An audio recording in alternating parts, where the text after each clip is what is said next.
Hello everyone. इस tutorial series में हम पाइथन क्लास सीख रहे हैं स्टार्ट से लेके एंड तक, वो भी बिल्कुल सरल भाषा में।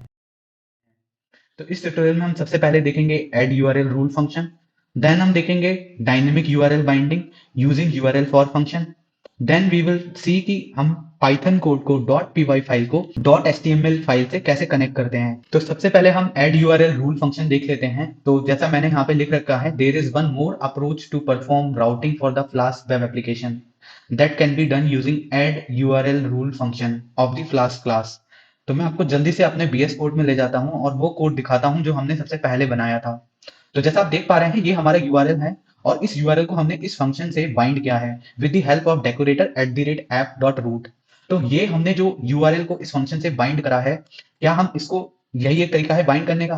तो आंसर है नो। एक और तरीका है फंक्शन को रूट से बाइंड करने का, वो है हमारा एड यूआरएल रूल फंक्शन से। तो चलिए हम जल्दी से देख लेते हैं कि हम कैसे उसको प्रैक्टिकली अचीव करते हैं। तो मैं यहाँ पे एक नई फाइल बना लेता हूँ, flask2.py। मैंने यहाँ पे flask2.py बना दी। जो बेसिक कोड है वो मैं सिंपल कॉपी पेस्ट करूंगा। तो मैं यहाँ पे गया, मैंने यहाँ पे कॉपी पेस्ट करा और मैं यहाँ पे सबसे पहले लिख देता हूँ app.run और यहाँ पे मैं लिख देता हूँ debug इक्वल टू ट्रू। अब हम सीधे देखते हैं कि हमें यहाँ पर जो है इस डेकोरेटर को यूज नहीं करना है, हमें दूसरे तरीके से यूआरएल को फंक्शन से बाइंड करना है। वो तरीका जो है वो है हमारा ऐड यूआरएल रूल फंक्शन की हेल्प से। तो वो हम कैसे करते हैं जल्दी से हम देख लेते हैं। यहाँ पे हम लिखेंगे app dot add URL rule और यहाँ पे हम सिंपल जो भी हमारा सिंटेक्स है वो हम फॉलो करेंगे। तो मैं आपको उससे पहले सिंटेक्स पूरा समझा देता हूँ। सबसे पहले हमें यहाँ पे यूआरएल का रूल देना है। यूआरएल के रूल का मतलब है कि हमें वो यूआरएल देना है जिसपे हम रिडायरेक्ट करें तो वो फंक्शन हमारा ओपन हो जाए, मतलब जो फंक्शन के अंदर का कंटेंट है वो हमारा ओपन हो जाए। उसके बाद हम एंड पॉइंट देंगे। तो कई लोगों को कंफ्यूजन होती है कि एंड पॉइंट बेसिकली होता क्या है। तो एंड पॉइंट कुछ भी नहीं होता है, एंड पॉइंट फंक्शन का नाम ही एंड पॉइंट होता है। जैसा मैंने यहाँ पे अपने हैंड रिटन नोट्स में लिख रखा है, class itself assumes the name of view function as endpoint। तो इसमें हमें कंफ्यूज नहीं होना है। देन उसके बाद हम अपने व्यू फंक्शन का नाम लिखेंगे। तो चलिए अब हम इसको प्रैक्टिकली करके देख लेते हैं कि हमें कैसे करना है। तो जैसे ही मैंने अपना कोड ओपन किया, कोड ओपन करने के बाद मैं यहाँ पे सबसे पहले एक यूआरएल का रूल दे दूंगा। तो मैं अभी के लिए यहाँ पे स्लैश अबाउट दे रहा हूँ। अब मुझे यहाँ पे एंड फंक्शन एंड पॉइंट लिखना है। तो एंड पॉइंट जो होगा वो मेरे फंक्शन का नाम ही होगा। तो मैंने यहाँ पे एंड पॉइंट में फंक्शन का नाम दे दिया, कॉमा। अब मुझे यहाँ पे यूआरएल मुझे व्यू फंक्शन का नाम लिखना है। तो मैंने यहाँ पे व्यू फंक्शन का नाम भी लिख दिया जो कि सेम है मेरा हेलो। बट एंड पॉइंट में हमें यहाँ पे सिंगल कोट या डबल कोट यूज करने होते हैं, बट यहाँ पे हम सीधे फंक्शन का नाम लिखते हैं। तो अब हम इसको रन करके देख लेते हैं। टर्मिनल पे मैं आ जाता हूँ, py और class2.py। जैसे ही मैंने इसको रन किया तो मुझे लोकल होस्ट का यूआरएल आ गया है। अब हम इसको रन करके देखते हैं, control C then control V. यहाँ पे हमारा कुछ भी नहीं है तो मैं यहाँ पे अबाउट ऐड कर देता हूँ। जैसे ही मैंने अबाउट पे ऐड किया, आप देख सकते हैं यहाँ पे मुझे हेलो वर्ल्ड प्रिंट होके आ चुका है। तो सिंपल सा मतलब ये है, जब भी हमें फंक्शन को किसी भी यूआरएल से बाइंड करना हो, मतलब किसी भी यूआरएल रूल से बाइंड करना हो, तो there are two different ways. पहला तो तरीका है वो ये है कि आप एक डेकोरेटर यूज करें ऐप डॉट रूट और उसके अंदर यूआरएल रूल लिख दें। दूसरा तरीका ये है कि आप वो ना लिखना चाहें तो आप app dot add URL rule function को यूज करके भी बाइंड कर सकते हैं। जो हमारा नेक्स्ट टॉपिक है वो है flask URL binding using URL for function. In Flask URL binding, URL for function is used to build URL to the specific function dynamically. This function is useful in the sense that we can avoid hard coding of URLs। तो जल्दी से हम इसका code देख लेते हैं, तभी हमें चीजें क्लियर हो पाएंगी कि एक्चुअली ये चीज है क्या है। मैं यहाँ पे एक नई फाइल बना लेता हूँ जिसको मैं नाम दे देता हूँ flask3.py। मैंने यहाँ पे flask3.py बना ली। सो अगर मैं इस कोड की अभी बात करूँ कि ये हमने क्या करा है, तो ये बेसिक मैंने फ्लास्क को इंपोर्ट करा है। इंपोर्ट करने के बाद मैंने ऑब्जेक्ट बनाया है। ऑब्जेक्ट बनाने के बाद मैंने एक app.root/admin को बाइंड करा है इस फंक्शन से। अब हम यहाँ पे दूसरे भी रूट डिफाइन कर देते हैं। तो मैं यहाँ पे लिखूंगा app.root। यहाँ पे हम यूज कर लेते हैं एडमिन की जगह लाइब्रेरियन और यहाँ पे हम नेक्स्ट लाइन में यूज कर लेते हैं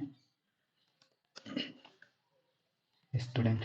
तो आई थिंक आपको अब इस कोड में कोई प्रॉब्लम नहीं होगी। सिंपल है कि हम जैसे वहां पे एक फंक्शन बना के एक डेकोरेटर बना रहे थे और फिर एक फंक्शन को बाइंड कर रहे थे, ऐसे ही मैंने यहाँ पे तीन डेकोरेटर बनाए हैं और तीनों का यूआरएल रूल दे दिया है और तीनों फंक्शन को बाइंड कर दिया है। तो अगर मैं यहाँ पे, अब ये तो हो गए जो नॉर्मली हम कोडिंग कर रहे थे। अब हम यहाँ पे डायनेमिक यूआरएल बाइंडिंग कैसे कर सकते हैं वो चीज हम देख लेते हैं। तो उसके लिए सबसे पहले मैं यहाँ पे लिखूंगा @app.root और रूट में मैं यहाँ पे कुछ चीजें दूंगा एक्स्ट्रा। तो मैंने यहाँ पे लिखा यूजर स्लैश और यहाँ पे मैं लिख देता हूँ नेम।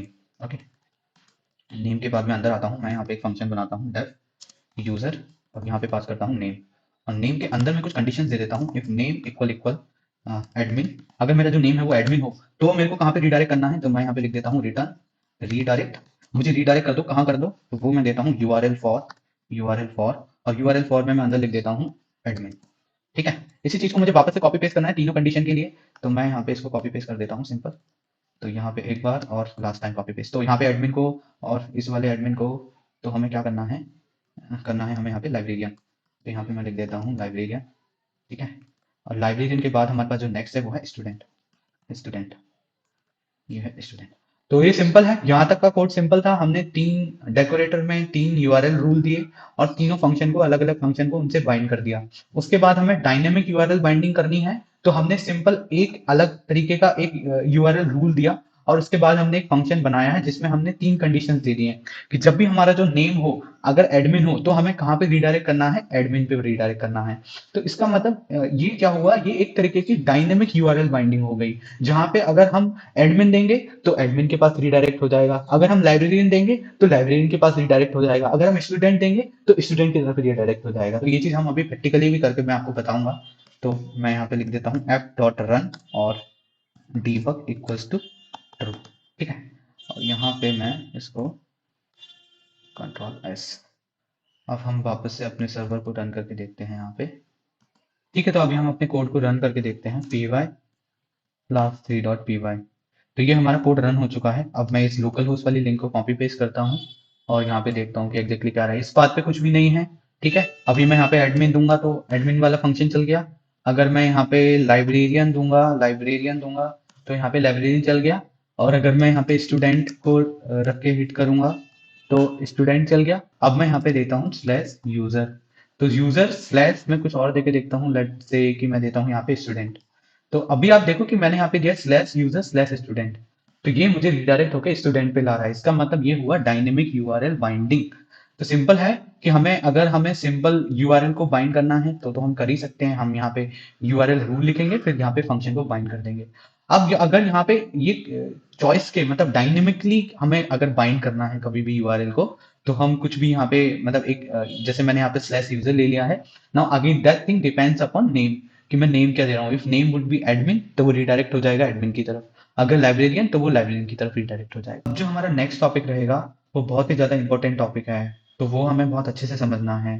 टॉपिक का नाम है connecting dot P Y with template files, या फिर हम इसको ऐसे भी बोल सकते हैं कि हम कैसे अपने एचटीएमएल फाइल के डेटा को कैसे हम अपने डॉट पी वाई फाइल से कनेक्ट करके वेबसाइट पे रेंडर करवाते हैं। तो उस चीज को समझने के लिए सबसे पहले हमें फोल्डर का स्ट्रक्चर समझना बहुत जरूरी है, वरना हमें बहुत ज्यादा कंफ्यूजन क्रिएट हो जाएंगी। स्ट्रक्चर क्या रहता है, तो उसके लिए हमारे पास जो फोल्डर स्ट्रक्चर रहता है वो सबसे पहले रहता है हमारा प्रोजेक्ट फोल्डर का नेम। तो प्रोजेक्ट फोल्डर का नेम जैसे आप यहाँ पे देख सकते हैं क्लास 3 है। उसके अंदर हमें कुछ फोल्डर्स और बनाने पड़ते हैं, जैसे कि स्टैटिक फोल्डर, टेम्पलेट्स फोल्डर। अब अगर हम स्टैटिक और टेम्पलेट्स फोल्डर को बिल्कुल सरल भाषा में समझें तो ये वो हैं जैसे कि आप जो भी हमारा डॉट एचटीएमएल का डेटा रहेगा, डॉट एचटीएमएल की फाइल्स रहेंगी, वो हमें हमेशा टेम्पलेट्स फाइल में रखनी होती हैं, टेम्पलेट्स फोल्डर में रखनी होती हैं। और जो हमारी इमेजेस होती हैं, वीडियोस होती हैं, डॉट सीएसएस फाइल्स होती हैं, वो हमें हमेशा स्टैटिक फोल्डर में रखनी होती हैं। अगर मैं इनके नाम की बात करूं तो स्टैटिक और टेम्पलेट्स का नाम भी फिक्स रहता है। इसके बाद हमें यहाँ पे इसी ही डायरेक्टरी में मतलब क्लास 3 जो हमारा प्रोजेक्ट फोल्डर का नेम है, इसी के अंदर हमें एक पीवाई फाइल भी बनानी होती है। तो हम इसको प्रैक्टिकली करके देख लेते हैं, हमें और अच्छे से क्लियर हो जाएगा। मैं सबसे पहले फ्लास्क में जाता हूँ और फ्लास्क में मैं आ चुका हूँ। मैं यहाँ पे एक नया फोल्डर बनाता हूँ जिसका नाम मैं दे देता हूँ फ्लास्क 4। तो मैंने यहाँ पे फ्लास्क 4 फोल्डर बना लिया। इस फोल्डर के अंदर मुझे दो फोल्डर और बनाने हैं, एक टेम्पलेट्स एक स्टैटिक। टेम्पलेट्स फोल्डर में मेरी डॉट एचटीएमएल फाइल्स आएंगी एंड स्टैटिक फोल्डर में मेरी videos, images, dot CSS files आएंगी। जल्दी से मैं यहाँ पे एक और नया फोल्डर बना लेता हूँ। फ्लास्क 4 पे मैंने क्लिक करा और इसके अंदर मैंने एक नया फोल्डर बना लिया जिसका नाम मैंने दे दिया यहाँ पे टेम्पलेट्स। अब टेम्पलेट्स फोल्डर फ्लास्क 4 के अंदर बन चुका है। फिर से मैं फ्लास्क 4 को क्लिक करूंगा, यहाँ पे एक नया फोल्डर बनाऊंगा जिसका नाम मैं रखूंगा स्टैटिक। अब दो तो ये मेरे फोल्डर बन गए फ्लास्क 4 के अंदर। अब मुझे फ्लास्क 4 के अंदर ही एक नई फाइल और बनानी है, तो मैं फ्लास्क 4 पे क्लिक करूंगा और उसके बाद न्यू फाइल पे क्लिक करूंगा। अब फाइल का नाम मैं दे देता हूँ फ्लास्क4.py। ये चीज समझना बहुत जरूरी है। अगर यहाँ पे हम गलती करेंगे तो हम फिर जो एडवांस लेवल की चीजें हैं वो नहीं समझ पाएंगे। तो मैं आपको फोल्डर का स्ट्रक्चर एक बार फोल्डर में जाके ही दिखा देता हूँ। सबसे पहले मैंने प्रोजेक्ट फोल्डर बनाया। प्रोजेक्ट फोल्डर का नाम है फ्लास्क 4। इसके अंदर मैं आया तो इसके अंदर मुझे दो फोल्डर्स मिलेंगे, जिसमें मुझे एक फोल्डर का नाम है स्टैटिक, एक फोल्डर का नाम है टेम्पलेट्स। और एक मैंने फाइल बनाई है जहाँ पे मैं अपना पाइथन कोड लिखूंगा जिसका नाम मैंने रखा है फ्लास्क 4। अब हमें टेम्पलेट्स फाइल के अंदर डॉट एचटीएमएल फाइल बनानी है, तो हम वापस VS कोड में चले जाते हैं, टेम्पलेट्स फाइल को क्लिक करते हैं, यहाँ पे न्यू फाइल पे क्लिक करते हैं। तो अभी के लिए मैं इस फाइल का नाम दे रहा हूँ index.html। तो ये मैंने यहाँ पे index.html बना ली और ये मैंने फ्लास्क 4 बना ली। स्टैटिक टेम्पलेट्स एंड फ्लास्क4.py ये सब फ्लास्क 4 के अंदर है, और जो टेम्पलेट जो .html फाइल है वो टेम्पलेट्स के अंदर है। अगर मुझे ऐसी रिक्वायरमेंट होती कि मुझे .css फाइल भी रखनी है या फिर मुझे वीडियोस एंड इमेजेस भी रेंडर करवानी है, तो फिर मुझे इस स्टैटिक फोल्डर के अंदर वो चीजें रखनी पड़ती, तभी मैं उसको रेंडर करवा पाता। तो ये चीजें बहुत सिंपल हैं बट समझना बहुत जरूरी है। ठीक है, अब हम अपनी कोडिंग की तरफ चलते हैं। तो सबसे पहले मैं अपनी कोडिंग की तरफ आ जाता हूँ। तो जो बेसिक कोड है उसको मैं यहाँ से कॉपी पेस्ट कर लेता हूँ। अभी के लिए मैं इन दोनों को कॉपी पेस्ट करता हूँ, और कॉपी पेस्ट करने के बाद यहाँ पे मैं पेस्ट कर देता हूँ, और मैं फ्लास्क की जगह यहाँ पे स्टार को इंपोर्ट करवाऊंगा। स्टार का मतलब होता है कि जितनी भी फंक्शनैलिटीज हैं फ्लास्क के अंदर से हम इन सबको इंपोर्ट कर रहे हैं, क्योंकि हम यहाँ पे बहुत सारी डिफरेंट तरीके की चीजें यूज करने जा रहे हैं, इसलिए इसलिए मैं ऐसा यहाँ पे कर रहा हूँ। तो सबसे पहले मैं यहाँ पे एक फंक्शन बना लेता हूँ। तो मैंने फंक्शन बना लिया डेफ अबाउट, और अबाउट के बाद में यहाँ पे मुझे जो है HTML कंटेंट को यहाँ पे रेंडर करवाना है। तो उससे पहले हमें HTML में अपना कोड लिखना पड़ेगा, तभी हम उसको रेंडर करवा पाएंगे। तो मैं यहाँ पे कुछ कोड लिख देता हूँ। तो HTML में कोड लिखने के लिए आप सबसे पहले यहाँ पे बॉयलर प्लेट भी ले सकते हैं, एमिट एब्रीविएशन। तो मैं यहाँ पे सिंपल ये क्लिक करता हूँ और यहाँ पे मेरा जो बॉयलर प्लेट है वो आ चुका है। तो मैं यहाँ पे इसको टाइटल दे देता हूँ फ्लास्क टेस्ट। उसके बाद मैं बॉडी के अंदर जाता हूँ। बॉडी के अंदर मैं एक h1 टैग ले लेता हूँ। h1 टैग में मैं लिख देता हूँ this is content from HTML file. तो हमने सिर्फ ये लिखा है कि ये कंटेंट जो है HTML फाइल से है।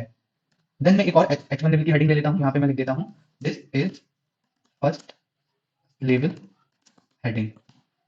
उसके बाद मैं क्या करता हूँ, यहाँ पे एक br टैग लगा देता हूँ। तो सिंपल मैंने यहाँ पे br टैग लगा दिया है।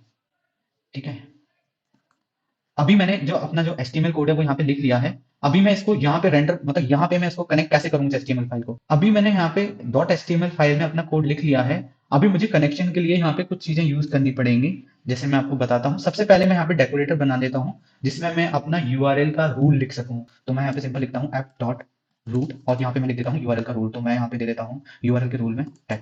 तो मैं अंदर जाता हूँ, फंक्शन के अंदर जाता हूँ, और यहाँ पे जो हमारी टेम्पलेट फाइल है उसे हमें रेंडर करवाना है। तो उसे करवाने के लिए हम यहाँ पे सिंपल यूज करते हैं रिटर्न, और रिटर्न के बाद हम लिखते हैं यहाँ पे रेंडर टेम्पलेट। रिटर्न टेम्पलेट लिखने के बाद मैं यहाँ पे अपनी जो फाइल का नाम है वो लिखता हूँ। तो मैंने यहाँ पे लिखा index.html।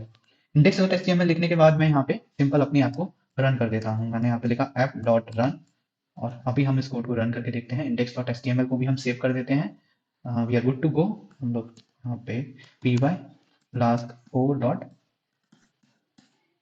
तो सबसे पहले हमें फ्लास्क 4 के अंदर आना पड़ेगा, तभी हम flask4.py को रन कर सकते हैं। तो मैं यहाँ पे आता हूँ cd, और यहाँ पे मैं दे देता हूँ flask4। तब मैं flask 4 के अंदर आ चुका हूँ। अंदर आने के बाद मैं अब यहाँ पे सिंपल कमांड दे दूंगा py flask4.py। जैसे मैंने इसको रन करा, लोकल होस्ट का जो URL है वो मेरे पास आ चुका है। अब मैं यहाँ पे इसको कॉपी पेस्ट करता हूँ। जैसे मैंने कॉपी पेस्ट करा तो मुझे वहाँ पे अपना URL रूल देखना पड़ेगा जो कि था टैग। तो जैसे मैंने यहाँ पे टैग देखा, आपने देखा कि ये जो मैंने कोड यहाँ पे HTML फाइल में लिखा था उसको मैं यहाँ पे रेंडर करवा पा रहा हूँ। मतलब कि हमने सक्सेसफुली HTML फाइल को .py फाइल से कनेक्ट कर दिया with the help of return template. Thanks a lot.